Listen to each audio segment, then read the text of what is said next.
Hello, today is day 158.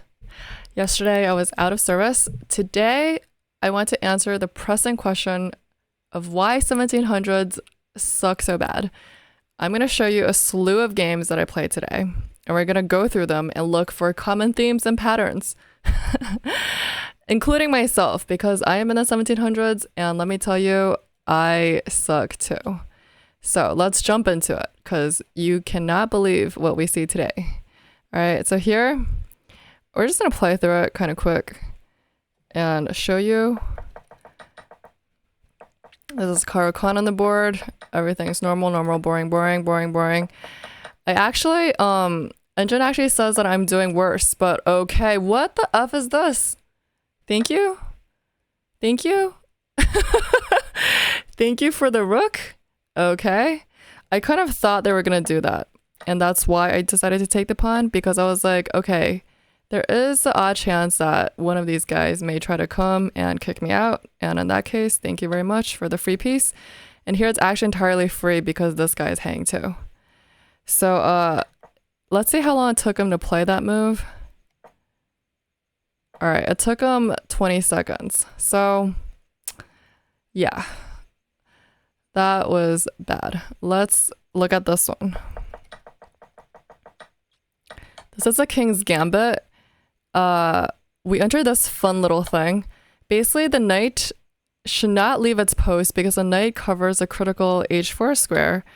But what do we know? The knight decides to take the pawn, leaving the king undefended. And even this is still okay, apparently, if the king just gets out of the way and has to go to king d2. But Avio, this is like one of those puzzles we see all the time on chess.com.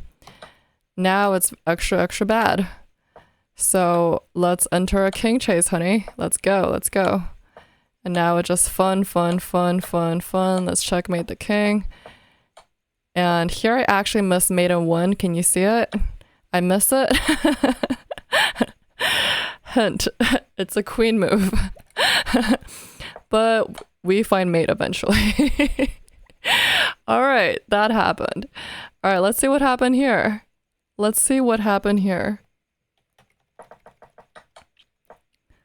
boy. Look at the queen moving off to the side of the board. Here was when I first started feeling like, damn, why do my opponents suck so bad? But because here, do we see the point? The point is that they can't castle. Or they're going to lose a piece because of all the pins going on. But they castle, so here I'm supposed to win a piece. However, what freakily bad move do I decide to play? What do I decide to play here that actually loses the game for me? Hint, I take the wrong piece. I take this guy. Oh no. I completely forgot that once I take this guy is hang. Was I feeling a bit cocky? Maybe. How long did it take me to do this blunder? Oh my god, do we see that? It took me 4 seconds to lose the game. 4 seconds. If I had taken just 4 more seconds to think, gee, what would happen if I took that bishop on d7? Is it a free bishop? If I had just bothered to think, okay, hello, their reply, and I'm GG'd. Why am I GG'd? Because now the queen is hitting this. This is hang. What the F? What the F, man? I try to go for this to try to cover this, but I mean, honestly, and then I got checkmated. So that was disgusting. But I was actually completely winning if I had just taken the other piece. So, and literally in my mind, I was like, damn, why do these people suck so bad? No offense, but you know what I mean? Free piece. Okay. Are we good? Damn. So this is just some funky opening. Yeah, I played a really funky opening, right? That I never play. What is this even? This is like the freaking hippo. It's almost a hippo without a6, h6, but I played a funky thing I've never played. But let's just see how my attack goes. My attack is looking pretty damn good because they castled on the wrong side of the board where all my bishops and my rook and my open file pointers are king, so they decided to go and castle there. So here I'm already feeling really good, because even though the engine calls this the best move, I already saw tactics first, this guy, is if he wants to be greedy and hang on to his pawn, this the guy is going to be took, and it's right in front of the king, so it's bad. But if he tries to protect it, then I have this move, which hits the knight. If they move the knight, this piece hangs too. This pawn hangs. So I already saw that in my head, but apparently that's wrong. It's wrong, but what's the best move? Okay, just to break it open. It's wrong, but I don't know what this is because now we just break it up, baby. And I don't know what do not see your piece is just gone for by, okay, so that's GG'd. And that's really GG'd. Now it's really GG'd. Okay. The point is, if you don't see this, that this knight will fall, right? Chuck, take. This knight is going to fall and the king is going to get mated. All right. And here we actually get paired against the same exact opponent again. So weirdly enough, I only realized that now, just looking back at my games, that it's the same exact dude. Oh yeah, you can't see the accuracy, right? So let's transition so that you guys can see what's going on. Here I don't play a very accurate thing. Apparently I'm much worse. And here I make a huge blunder. Can you see my blunder is? I thought free pawn, but is that pawn free? No. Who can see why this is a blunder? Because they actually get a free piece. Because now if I take the queen, it's defended. And I can't really not take the queen because I might just lost a piece for nothing. I lost a defender of my queen. So that was actually really, really bad. It was a really, really bad move. But they don't punish me. And how long did they take to not punish me? They took around 14 seconds. Okay. Yeah, people need to take their effing time. But I don't think I was doing better. Like, we're just even around here. But let's see where they decide to go, okay? What's like a huge blunder white could do right now? Oh my goodness, what the F? What the F? And how long did it take for them to do that? It took them no time at all. Do you see that? That was instant. An instant move. This guy spends 0 seconds to lose the game. Boom. Done for. To give myself credit, I spent 1 second to find that. Less than 1 second. Good for me. GG. And he refuses to resign. But we get the point. The point is, you spend 0 seconds to lose the game. Don't do that. This is why, to answer my own question, this is why 1700 sucks so bad. Because we spend 1 second or 10 seconds to lose the entire game. When you could just use just maybe 5 more seconds to tell yourself, why could this be bad? And you wouldn't lose the damn game. Let's take a look at what happens here. Oh my goodness. Oh my goodness. Okay, so we play this Roy that I normally don't play. But let's go for it. This is wrong. This is wrong. Okay, he goes for that move, which is actually the best move according to Ungen.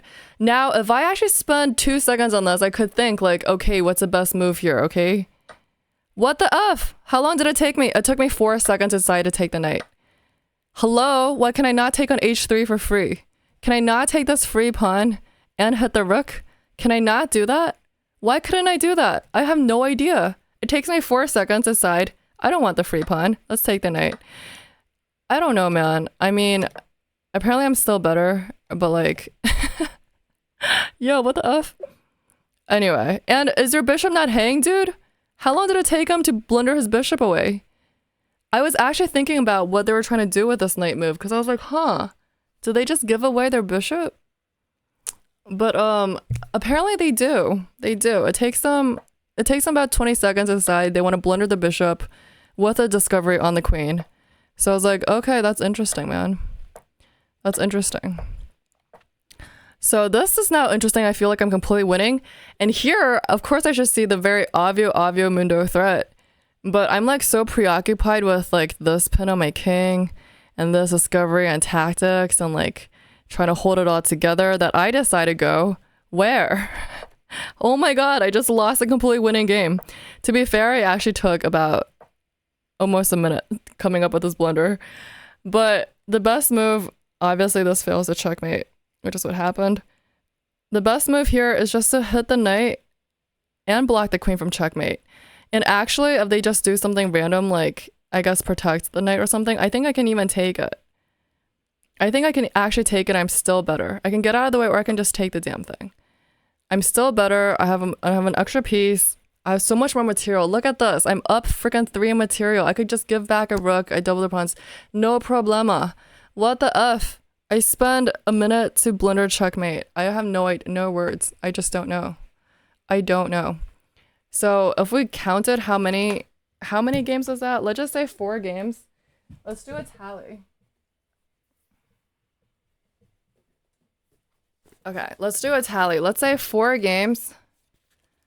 My opponent, how many games I showed you? Let's just say 4 games so far. It's because we moved way too effing fast. That was 1, 2, 3, 4 so far. Blundering mate in 1.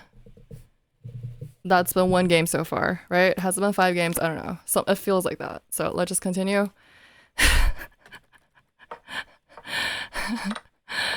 This game, another Caro-Kann that looks a lot like the friend that I just showed. It looks amazingly like the same game that we just had, but it's different. Here it was actually worse. I think I was worse because of this move, which I saw, but I didn't quite see, apparently. Until he decides to do that. Like, out of everything he could have played, okay? To be fair, this guy had to leave. So he actually sends a nice message and resigns because he had to leave. But he spent 20 seconds. Oh my god. This blunder. Why? Like, you were better. You had an extra pawn. Just hold on. Just hold on, man. But you get out of the effing way of the defense of your own king. Just asking for this. Asking for it. Asking for this fork. Asking for this discovery. Like, hello. Like, I haven't opened a file. Anyway. Just... I didn't know I was actually doing better here, but like, well, I thought maybe at least I got a pawn back, and then I took with a knight. And he comes back. But it's still like on me to kind of try to hold this together or like to prove my point. But after this, just this, I think. But yeah, but here he had to go. But still, it's just like completely like almost not winning games, but like just this is how fast you can lose a game like that. Let's see what happens here. I played a lot of games today. I didn't even know. I was having fun. Sometimes I actually like to play without recording or streaming because I think I'm in a different headspace. And if I'm not tilting, I can actually enjoy myself quite a bit because I'm actually just like in the zone. The key point is when I'm not tilting. Okay, so here I offer to trade queens. Because once we trade, I have an extra tempo. I think my knight is developed and I have a tempo forking them. Which of course I can defend against, but then after that I can just develop. But here the queen goes off to the side. I go here hitting this bishop, which is now attacked twice, and also defends on f2, which they were threatening with this battery. The obvious move is you have to defend that bishop. Like you should try to get out of the way or something, or defend that bishop. Also cover this checking square. I think this knight move might have been a good idea. But what the F? What the F? How long did it take? Okay, this guy still has 9 minutes and 30 seconds. Okay, he took 15 seconds to do that. Okay, I have no idea. Okay, all right, so this game continues for a while, but honestly, it could have just finished. I just decided mass trade because I'm completely winning. And yeah, I don't think we need to continue. But then after he drops another knight, now it's actually GG. He played way too effing fast the whole game. It took him not even 3 minutes to freaking blunder like 2 pieces. So this is what I mean. All right, let's continue. I apologize to everyone. I'm showing their games on this channel today because I'm like, you know, tearing everyone apart. But yeah, literally, I don't know. Like today, either everyone was drunk, tilted, sleep deprived, streaming, maybe all of the above, like distracted. I have no idea. Like all of the above. All right, we're gonna go back to my game board, and here I'm gonna show you that This is the first game, the first actual game that didn't just abort in the first 4 moves or whatever, that I actually got like a whole 100% accuracy on. Okay? Let's take a look at what happened here. Let's take a look. It ain't pretty. It's not impressive. I'm kind of impressed by how fast my opponents. I have no words. Let's take a look. Let's take a look. And to clarify this, to footnote this whole thing, I am very capable of blundering like this, and I have on my channel. You have seen me blunder similar tactics when I am sleep deprived, not drunk. You haven't seen me drunk yet. Sleep deprived, tilted, distracted, whatever. Name your excuse, but this should not happen, okay? We do this, which is actually a typical opening line where black is actually supposed to be better, but according to the engine, we're just completely even, Steven. I thought black was supposed to be better here, but I guess we're not. Okay, do you know why this is a mistake? Do you know why? Can I take this pawn? Is it a free pawn? Can I take it? Can I attempt them to take? Ooh, can I take it? Can I take it? What would be the worst move for white here? Just think, the worst move for white.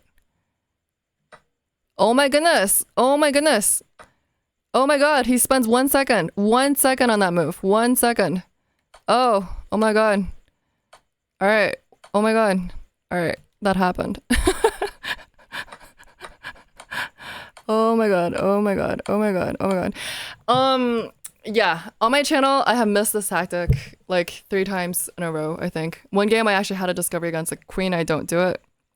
So good on me for seeing it, and good on me for getting a 100% accuracy at this game. Wow. Yay.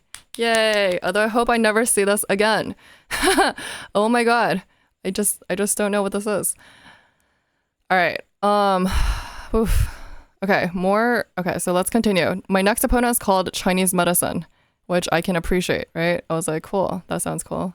Chinese Medicine. Let's go look at that game and see what happened there. Let's just take a look. Oh my god.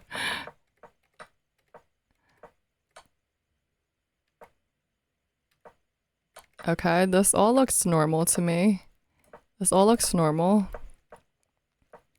Wonder what the terrible thing about this game is.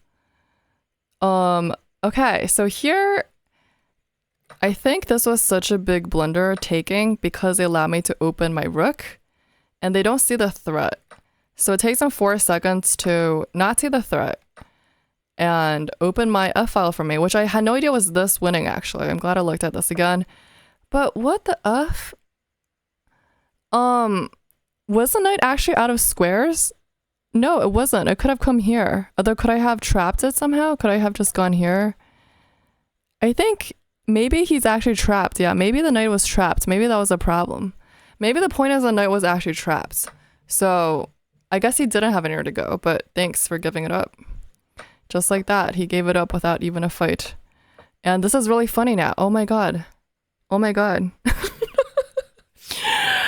Okay. 5 seconds. 5 seconds, bro. 5 seconds. How long did it take to put his knight there? Okay, it took him 4 seconds to blunder a piece with this bishop takes move. Okay. And then it takes him another whopping 5 seconds to blunder another bishop here on the same exact F-file. And finally he resigns. And the whole time it took him to play this 2-piece drop-off was a minute something.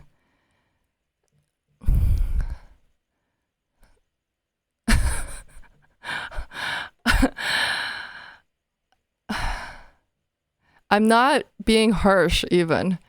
I want you guys to reflect on yourself and think like, am I actually using my brain playing chess? Or am I trying to bullet off the moves and lose all my games in 3 seconds? Inexplicable. All right, we have the Ponziani on the board. Okay, the Ponziani is our friend. because after I learned how to push d5, I no longer feared it. So here, we've seen this exact same line before in our games, and chess.com doesn't like this move, queen g5, although this is a line. This is a line. It doesn't like it. It prefers queen d5 because I think this last time my opponent opened up and I blundered actually my queen. I en passant. Last time I did this very same thing we saw on my channel. My opponent played d4. I completely missed the threat of this opening of the bishop. So like a total noob, I hang my queen by en passanting the pawn. That's not going to happen again because I remember that happened. He decides to take here, which is a big mistake because the whole point is you're working on this pin, but now you took it and you released the tension and you got nothing. And now he should totally be scared of this threat, but he don't. And he ends up blundering the game by spending 6 seconds and taking that pawn, which is not free. It's not free. So he goes here, and here I could have won the game on the spot with a really sexy move. Can you spot it? Try to take 3 seconds and spot the move that I don't find, that I play too fast and don't find. Here I spent a whopping 10 seconds to play this, which I'm still winning. But the point now is that the queen blocks, right? The queen blocks, and honestly, now I should have just taken the extra exchange. Why do I do this? I have no effing clue. But here, what was a much sexier move? Oh my goodness, you cannot believe how sexy this move is.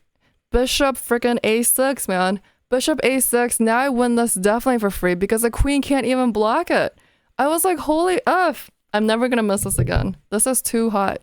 This tactic, now you can't even block. So let's actually see what happens with bishop a6. Because I was very impressed with this line when I saw it. Basically, they throw away a bunch of pawns trying to get me to like, they're like, oh no. But now we're like, it's just so hot. Wow, look at this. This is so amazing. Even with this discovery, don't do anything because he can't do anything because my queen still covers a square. So I guess the knight can take it, but like, so see if like the knight tries to take. I think that's very bad because, oh shit, this is actually mate. This is actually mate. I'm gonna start checking the king, and they don't actually have the time to do this discovery because we're about to mate the guy. All right, let's take a look at how this mate would look. It's mate on 7 apparently. Let's take a look. So it's honestly very sharp and a little scary for us because, I mean, just look at this. Like a normal person would be kind of freaked out, but you kind of have to calculate that we also have an attack. And who's worse here. And we can always block this too with like, we can always just get out of the way too.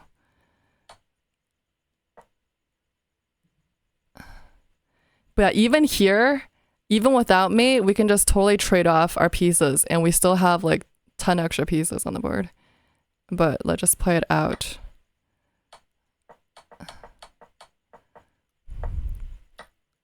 Okay, first we pin that guy. And now it's really GG. Holy F. Okay, anyway. Oh yeah, so that was that line. And we're still not done with the game. So I don't go for the sexy thing. I dilly-dally around a lot. And now I start getting chucked. But I kind of calculated that this was okay for me. Although this is unnecessary. Because now I'm not even that up on material apparently. I thought I was still better for some reason. Maybe my structure is better, but I think I actually give up my advantage. Yeah. What happens here, and then I blunder really badly because he should have gone here and then I would have blundered really badly, I think.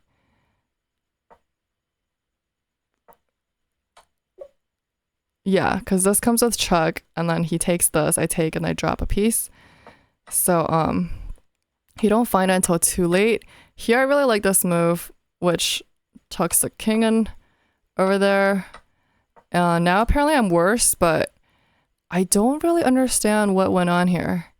So again, losing the game very fast. Although this game was quite fun. Like even all of these mistakes is okay, like understandable. But this, man, I can't understand. This is spending how long? This is spending 9 seconds. Oh boy, spending 9 seconds to blunder your whole life away. This is just, oh my god, I don't even understand. That was unnecessary. I could have gone for mate, but I'm just like kind of effing around. The best line is just to go for, I guess, doubling my rooks over there. Okay, well, Basically anything is winning at this point because there's just too much. I decided to go for this pawn route. And now we're GG'd. He resigns because he sees that me queening is inevitable. With this, boom, boom, and boom. Voila! This is called not checkmate yet, but mate in two. Okay, so this I guess was more of a game. This was more of a game. So what should I classify this as? Oh, oops, I didn't actually tally up all those other games. Let's just add 3 more to the moving way too effing fast category. And this one as just, I don't know. Missing threats. Just missing threats. This could be part of the mate in one category, but missing a huge threat. I'll put this as missing a huge threat. Okay, let's continue. This kind of hurts our soul a little bit doing too much of this. Right? You can feel really inspired by all these like amazing games you see and then see these games and it just hurts your soul a little bit. Okay, so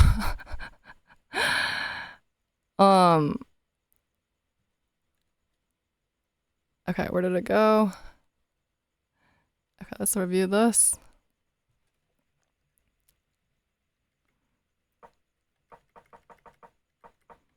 This is a Roy, classic Roy on the board. Did I just win this from a disconnect? Did I win from a disconnect? Maybe, so good. I won this from a disconnect.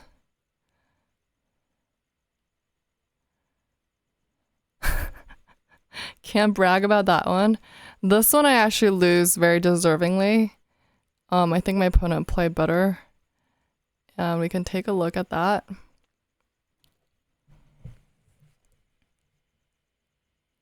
How long has it been? It's been 27 minutes. Oh man. I thought it would take me 10 minutes to show you guys. Okay, so we have the same thing. We have this gambit thing where I lose from the opening. Oh, this is a Vienna game. But we transposed into this. We pretty much transposed. This is a huge mistake because I completely neglect their threat of targeting f7 like a complete noob. I had to play here. I had to push my f pawn surprisingly to stop them from coming and to protect this e pawn, which we rarely want to touch that f pawn, but here because the queen can't immediately give us a check, I think it's okay. It just stabilizes everything. But the way I played it, I completely blundered it straight from the opening, so we're already pretty much lost. And the rest of the game I'm just trying to hold on, but I'm already GG'd. So how I held on, I don't know. But basically from here, I'm already completely lost. And the rest of it was just me refusing to resign. Like a true sport. Let's see what happened here. Against Ombro. Oh, I should have seen how many seconds it took me to not see that move. So did I lose that by moving way too effing fast or missing their threat? I'm going to classify that as missing the threat. I'm probably moving too effing fast. Okay. Let's see what happens here. Okay, we have another Roy on the board. Here, this one was kind of interesting, I think. Here, yeah. This is a huge blunder, and then I don't even take it. I don't take it. I think the point is when I can push this, I think I'm better. Because, yeah, because after this, I can really take this. The point is now, for example, if we do this, and then they get out of the way. For example, now I can actually take this bishop for free. And the point being, once I take, I can completely remove the threat of the queen coming down here by just blocking Her Majesty with my own knight. And we are completely just better because we're up a whole damn piece. So I don't know what line the fishing pole attack works, but not here. But because I've seen it so many times in Blitz and stuff, and I actually always, like, I think I lose to it so many times, I just don't punish them for it. I don't even take it because I'm just like, I'm kind of spooked out, honestly. But here, let's just calculate. What is the best move here? And it's so obvious when you think about it. It took me how long? It took me 8 seconds to decide to take the wrong piece. I guess I have a thing for liking to take bishops or like liking my bishops. But here, if I take the knight, the point is now 3 of their pieces are hanging. Can you imagine? If we take this knight, literally 1, 2, 3. What do I even take first? What do I take first? They're going to drop so much material. Like, I don't care what you defend. You're going to drop at least another piece later.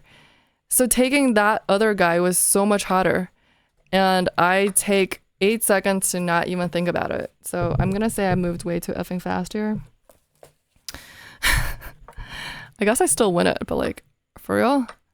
Here, the best move, I think, was to take the bishop. No? A4, okay. But here's a mistake. But now this is a huge blunder, and he spends, yeah, about half a minute. So I guess that's enough time. But why this is a blunder, can we see why? Is because what can I take with Chuck? Whenever you take with Chuck, it's more forcing. So I first chuck them on the face. Then they're gonna lose another piece, basically, because this guy is bye-byed. And you just kind of have to, before you do this, though, before I did this, I had to calculate if this thing was gonna checkmate me. And I decided that it wasn't going to checkmate me because once I step out of the way, they don't actually have anything because they don't control these squares. I control the square and I can continue controlling my rook, and my queen can even slide back. And the point is they can't check me. I run out of the way because the rook also needs to spend a tempo moving out of the way, or they need a castle. Basically something like that is going to happen to them. So yeah. So actually here the king moves out of the way so they can't castle. I take that. I needed to calculate that. I think I spent half a minute double checking to make sure it was okay. Here I don't spend very long. I spend like 6 seconds taking that. Okay. And then I spent half a minute deciding that it's okay to take that bishop. And I decided it was okay. So here I saw the threat of obviously them doing this to me, but I wasn't freaked out because if they just did this, then I'm just going to take it. I'm going to take it and offer a trade, or I can even give a check first and then trade. Either way, I felt okay. I felt like this wasn't really a threat. So I decided to get my king maybe off to somewhere safer so that in case this comes, like I can defend this guy or whatever. He does this. I take this. He goes here, which I guess he wants to go here, but wants to prevent me from taking another pawn.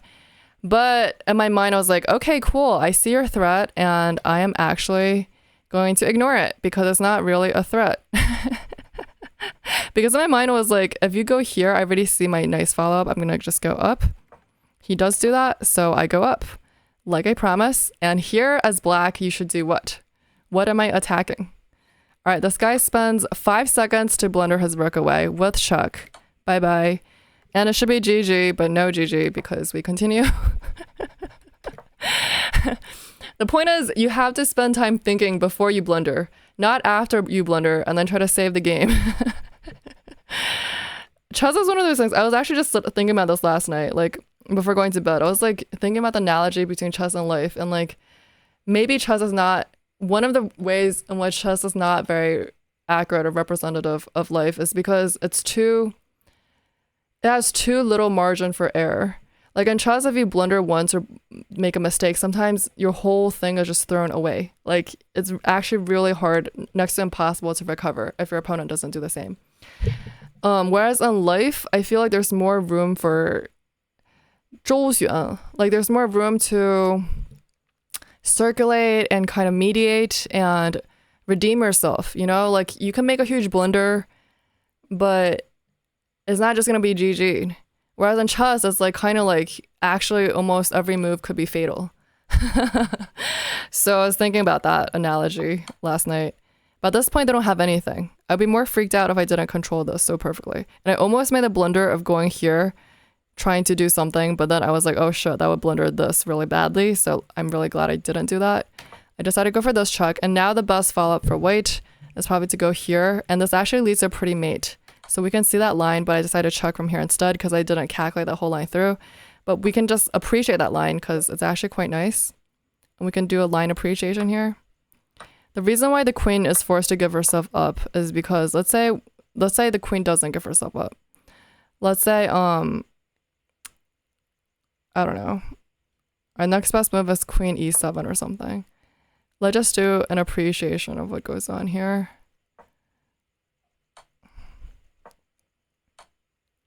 Basically, because I control the sexy file too, they're gonna have a lot of loss and possibly even get checkmated. So not in this line they got checkmated, but another bad move I played, they actually do get checkmated. So that was really nice. So if the queen didn't go up two, let's say they just completely don't see the threat, and let's say they still want to make their own counter threats of some kind, this actually leads to a pretty mate in 5. Let's check it out.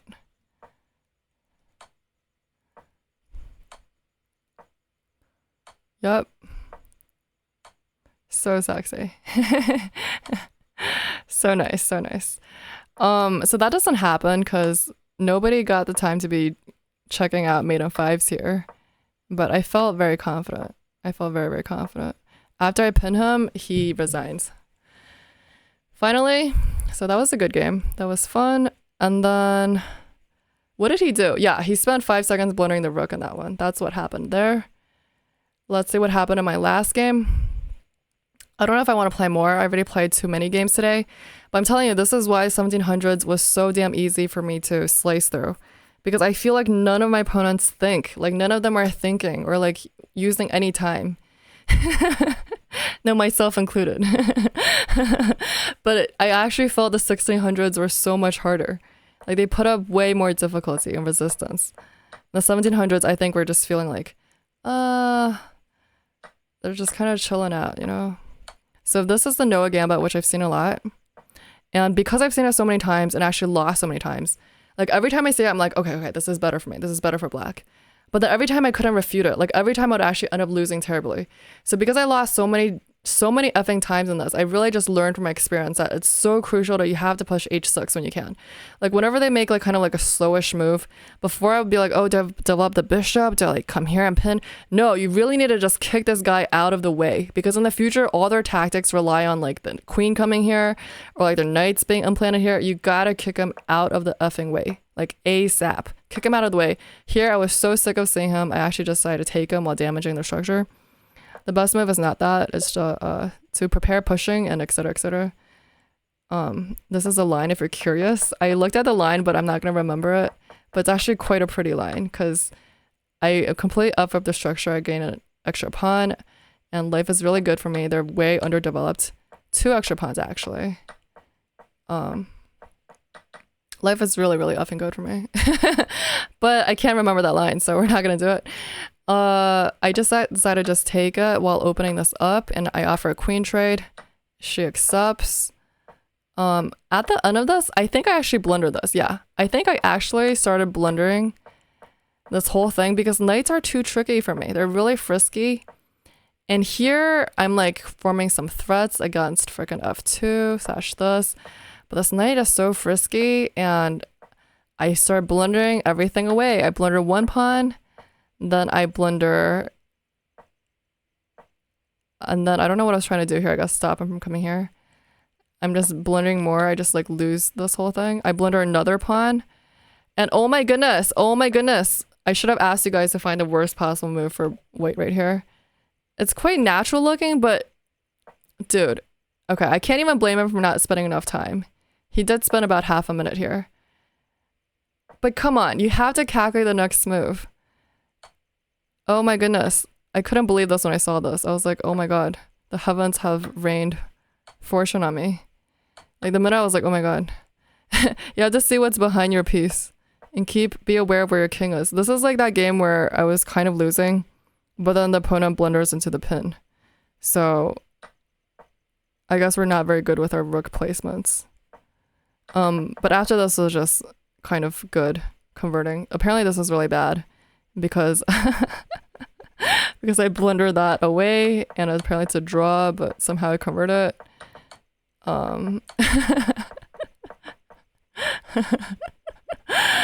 So yeah, I didn't need to do that either. I could have just, yeah. My point is with this whole thing that I showed you guys for 40 minutes now is that, yeah, let's just all slow down and think. And I know that sometimes I use way too effing long, and I actually think too, like, I sink way too much time because I'm thinking so much. But there's a reason why I do that. It's because most of the time I can punish my opponent. Like, as long as my brain is sharp, okay? That's the prerequisite. Because sometimes I'm thinking too long, it means I'm sluggish or like I don't have enough energy, which, you know, I should stop. But sometimes I'm in denial. Okay, so if my brain is sharp, then if you use your time, more time at critical moments than your opponent, then you will make less ridiculous blunders, hang less free pieces, miss less maiden ones, everything good under the sun, make better captures, right? We saw a bunch of games where I decided to capture the wrong piece or my opponent would capture the wrong piece, missing threats. So if I calculate, so what is that? What is that last move? Missing the threat. I'm going to put that as missing threat. So out of the games that I showed you today, we have a total of 8 games where we moved way too effing fast, 1 game where we missed maiden 1, and 3 games where we missed threats. So let's just say 4 games we missed obvious threats and 8 games where we moved way too effing fast. And I believe, honestly, that if everybody in the 1700s and lower, but honestly, sometimes 800s play better than this. I swear to God, 800s play better than what I saw today. If we all just slow down and think a bit, the world would be a better place. The end. All right, that's it. And I apologize again if I was too harsh on anybody. Let's just say that I include myself in this category. I hope you know that. If I didn't do these stupid mistakes, then I would definitely be not in the 1700s right now. And I don't know. I really don't know. Because the first time we went through the 1700s, I felt the same way. I felt like, why is everyone losing so spectacularly fast? Maybe we're just kind of like stuck in a zone. We're kind of sick of it. And then so we're like, but then we feel like confident enough in our chess ability. So we're not calculating. But this is a game where you have to slow down and calculate. Like literally, you'll win every single time if you bother to calculate. And over the board, like I've had opponents much, much higher rated than me, blunder tactics because they weren't spending enough time calculating, etc. Me too. Me too. Adios. On a secondary note, since one of my viewers on my stream actually told me that like he actually misses hearing me talk more. He's like, Belisa, like I've noticed you've been a little bit more taciturn in your videos lately, like, and I explain that's because I'm teaching classes most of the time, and then like most of the time my voice is really hoarse, but these few days I've been letting like my assistant take on the bulk of the work. Thank effing God. He actually he teaches and he's actually better than me at chess, so I kind of just let him teach, and I admire that because he's a talented kid. But I've been letting him do it, so now I have more energy. But there's a period of time I didn't feel like I just would come home and just want to be a vegetable and like not talk and like not use my voice. But also I was like, I don't think anybody gives a f. I was like, I used to want to tell people about my day. I tell them all my thoughts. And then I was like, I don't think anybody gives a shit. But that's a bit negative. I'm sure some of you guys do like hearing. So I guess I will chit chat for a little bit. So today, I don't know, I witnessed people arguing, and listen, I've said this in my video before, and I guess maybe to take the risk of sounding a little preachy, but I've said this in my video, and you always have the option. You always have more choice than you give yourself credit for. Like sometimes you think, oh, I have nothing else. I can't. Like from here, it's just like, I guess we're just enemies, or like we can't talk. There's no further ground for discussion. And that's kind of like how arguments start and end. There's actually more choices, right? You have more choice. You have the potential to choose your reaction. And so first, when you start feeling upset, or you're starting to feel like yourself feeling combative or confrontational with somebody, you have to just be aware. Be aware of yourself and be aware that you have choice to react. And you can choose, the biggest, strongest response you can choose is non-action. You can choose to not react at all. And that is the most powerful thing we can actually choose. You feel very tempted to justify why you're right, to prove your point, etc., etc. But sometimes the most powerful thing you can do is just chill and be like, okay, you may not agree with me, and I don't actually need to convince you that I'm right, because I may not actually be right, or I may not be able to convince you. And it may just be because that your eyes grow differently than mine. Maybe your brain works differently than mine. But for whatever reason, you don't think I'm right, and I can still think I'm right, but I don't need, the impetus is not on me to have to correct you. Because how tiring would it be if I had to go around shouldering the responsibility of correcting billions of people who don't agree with me, right? Even if I am the Messiah, the truth bearer of all times, the greatest sage to ever have lived, what tiresome responsibility to put it upon myself to have to correct every soul who disagrees with me. The first thing I can do is just to not respond to you. I don't need to prove anything. And actually the greatest, like some people who are really extremely wise or hold really deep truth within themselves, the power of their silence or the power of them not proving themselves speak more strongly than all the XYZ defenses and argumentations in the world. And I think in Western culture, we are brought up to do too much of self-defense, explaining, justifying, arguing, like luring, arguing a case in front of somebody. And sometimes maybe we should learn the different, like an Eastern approach of maybe just silence or not doing anything or just letting it flow. In Chinese, there's an expression called 不了了之, which is actually very, very deep if you can apply this technique. It means like most things can be solved by not doing anything. It means that some things resolve itself by not resolving it. By not doing anything with it, it will naturally go away or resolve on its own. And I like this story that I read about in Zen. It talks about, I read this in Eckhart. He talks about the story about this Zen master who lived in a village. And one day, two really, really angry parents knocked on his door, super pissed off because basically their teenage daughter got pregnant, and when asked who the father was, the girl said that it's the monk. So they all go like knocking at his door, and he's like, oh, is that so? And then the whole village is pissed off at him. He loses his reputation, his livelihood, everything. And the baby is born, and then they give the baby off to him because they're like, hey, he's your responsibility. Take the baby. So monk's like, is that so? And he takes the baby and feeds it and really cares for it and loves the baby. A year later, the girl is repentant and confesses that the father is actually not the monk, but a butcher in the village. And the parents go to him crying, like saying, I'm sorry, please forgive us. Can we have the baby back? And the monk's like, is that so? And then just gives the baby back to them.